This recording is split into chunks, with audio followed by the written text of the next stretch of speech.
What the fuck is going on in AEW? Oh my God.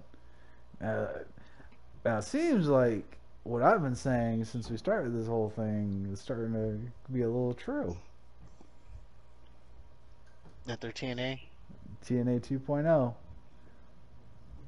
started off with the little originals, started building something, then they started bringing up bigger stars from another company. They started shitting on their originals in favor for the new people.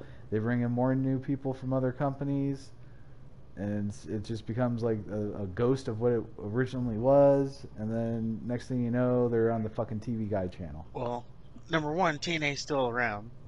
Number two, Yeah. I would say they're Are they still around? well. If a bear shits in the woods and no one's around to watch it, did the bear shit? You got 5 people watching TNA. Okay. The 5 people in the live audience. Okay, the five family members of the wrestlers. Okay. Yeah, but yeah, there's so much to unpack with what's going on in AEW. It, Tony Khan is clearly He's in over his head. now. It can be corrected because We'll see. yes, you have a lot of ex WWE guys, but they're also, Chris Jericho's been in wrestling for 30 years. William Yeah. Regal, who's been in wrestling for 30 years. Daniel Bryan, who's been in wrestling for however long. So you got people who could, you know, who are locker room leaders that can right the ship. But But they haven't though. Here's the thing. The AEW, they were steadily growing before they started bringing in these ex WWE guys. And then they started signing the big contracts, and they're, they haven't really moved the needle. I know CM Punk sold a lot of T-shirts, but that's really it. Like they haven't revolutionized the company. It's not AEW is not a household name. The only thing keeping AEW alive is the AEW fans that just like it out of spite. They want to be part of the club. the cult, which, And you think about it though, which, like Christian Cage, they signed him to that big ass contract, and all he does is talk. And he's feuding with what, Jungle Boy? Oh my God, that's gonna put butts in seats. You got Rusev, he's pissed. CM Punk, he's hurt. Daniel Bryan, concussions. Matt Hardy. Jeff Hardy's drunk.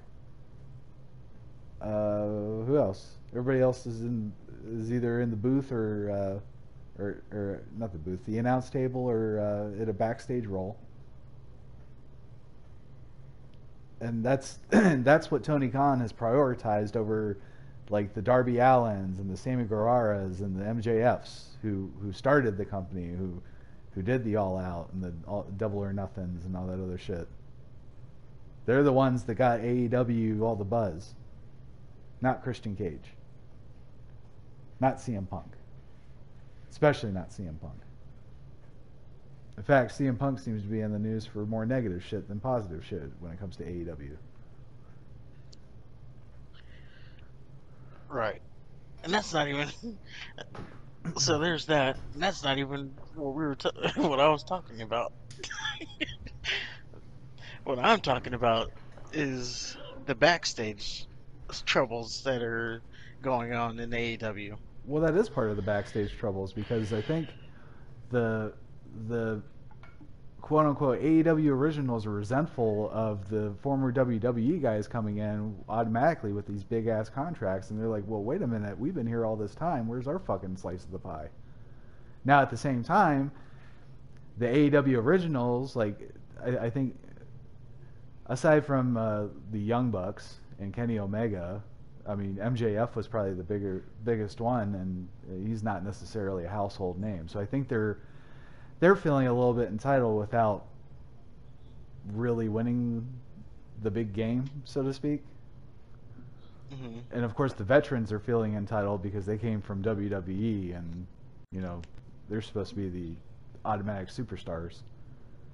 They're supposed to run things, but what they fail to realize is they need to fucking produce with the other company. They can't just walk in and just be CM Punk. It's not going to work. Right, you got to pay dues.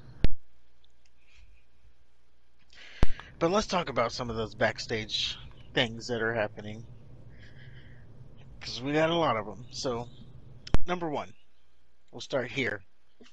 Um, and this one was reported from Fightful Select. You have Eddie Kingston. He recently um, came back from a suspension.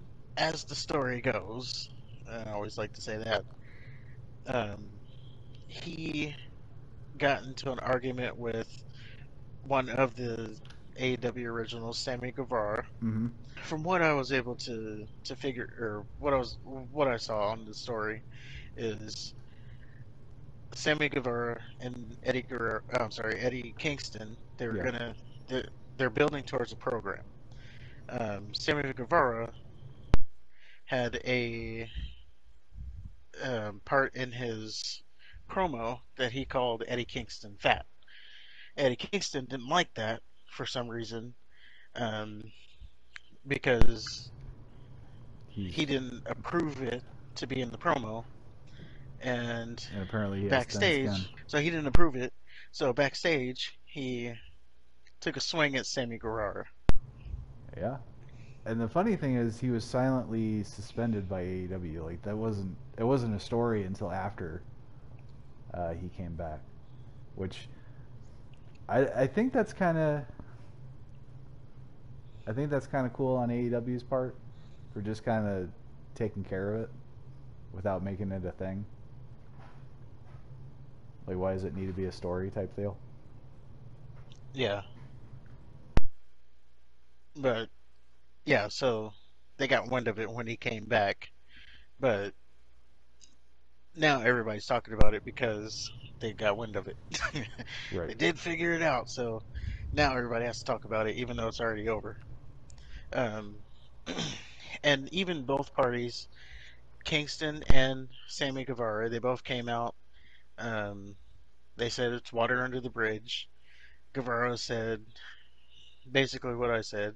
There was something in his promo that wasn't approved. He was saying that he tried to get it approved by Kingston, but he didn't approve it. Yeah. Um, Well, Eddie didn't, and then, because he he being Sammy Guevara, he went over a list of things that were off limits with Eddie Kingston. Eddie Kingston didn't, so I think Sammy kind of assumed that that meant that there was nothing off limits. So maybe Eddie Kingston was going off the thing where uh, before the promo, check with Eddie beforehand. I don't know. Like instead yeah, of laying all your cards out on the table, like, hey, I'm going to say this tonight. What do you think?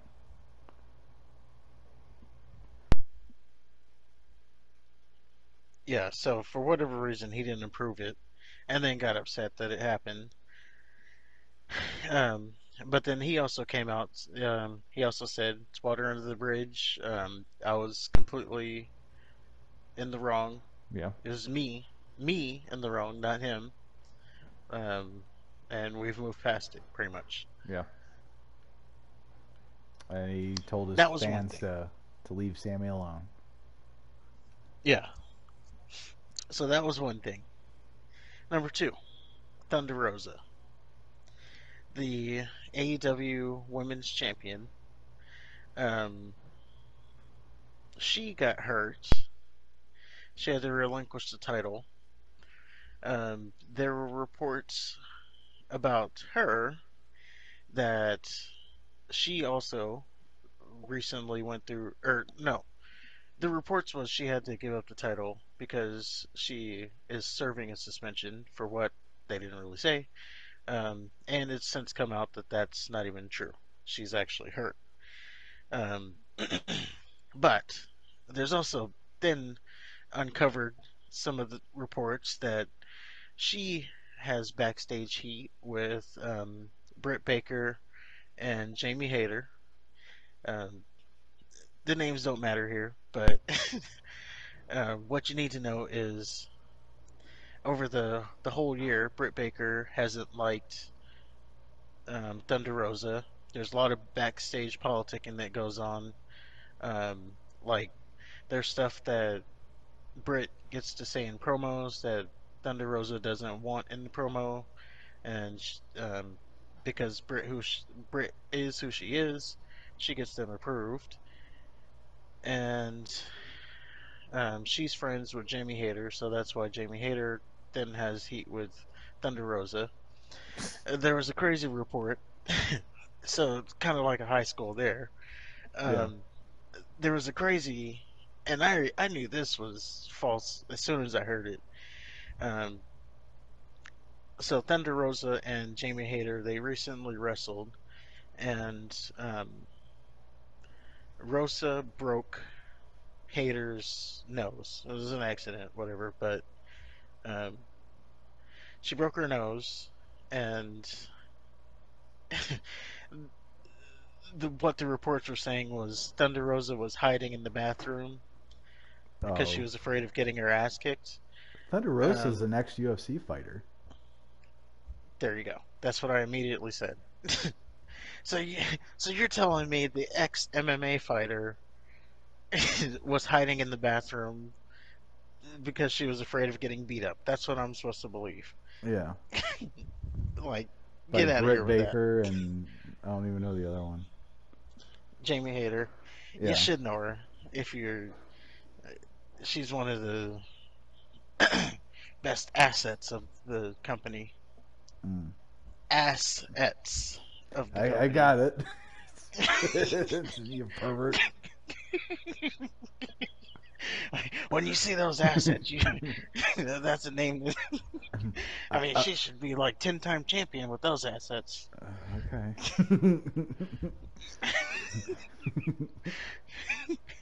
I mean, you want to talk about OnlyFans? My elbow's gonna be in a sling if that ever happens.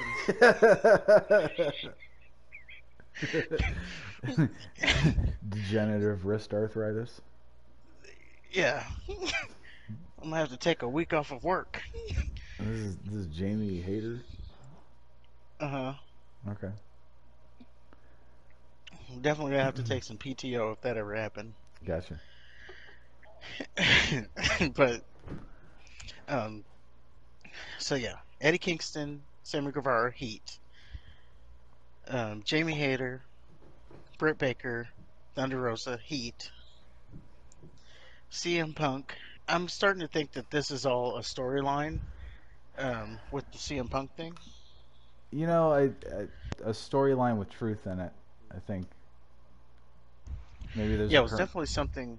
kernel It of was truth definitely type some. deal. Yeah, that they're turning into a story. Yeah. But it's yeah, it's starting to become evident that that's a story. So we could Maybe, drop that. or Um, maybe it was real and they're saving face. I don't know. It's hard to see the frustrating thing with quote unquote reporting on wrestling is they try to swerve you with like some real life bullshit, which doesn't yeah, make sense because they'll go on Twitch to talk about how fake their job is. this past Wednesday, Tony Khan they had a all hands on deck meeting.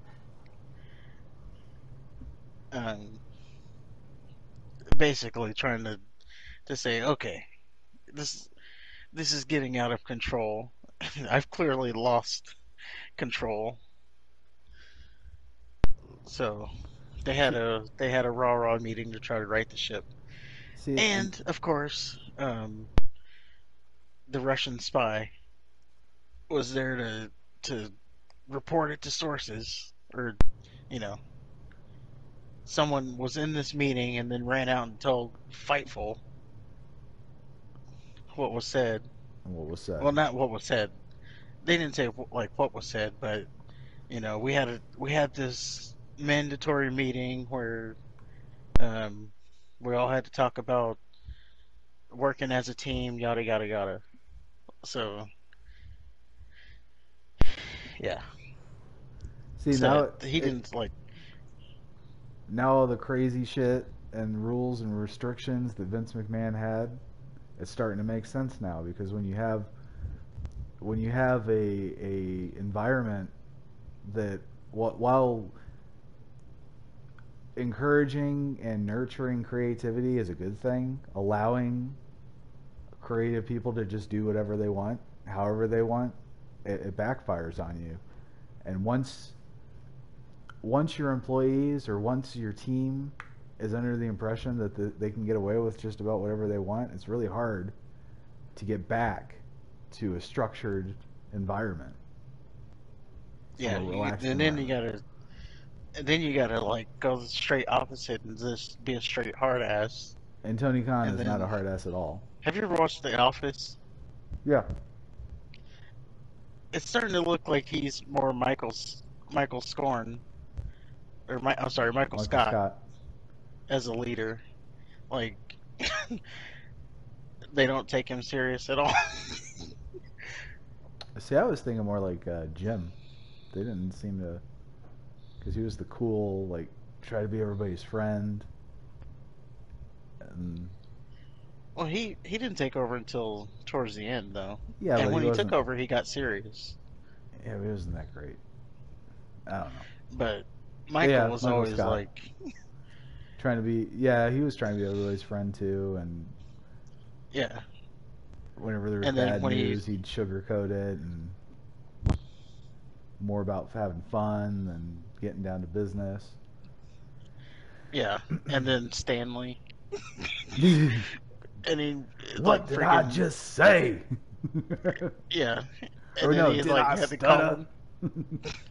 Yeah, he had to call him in the back, and he's like, "You can't do that in front of people," and he's all crying. I'm the boss.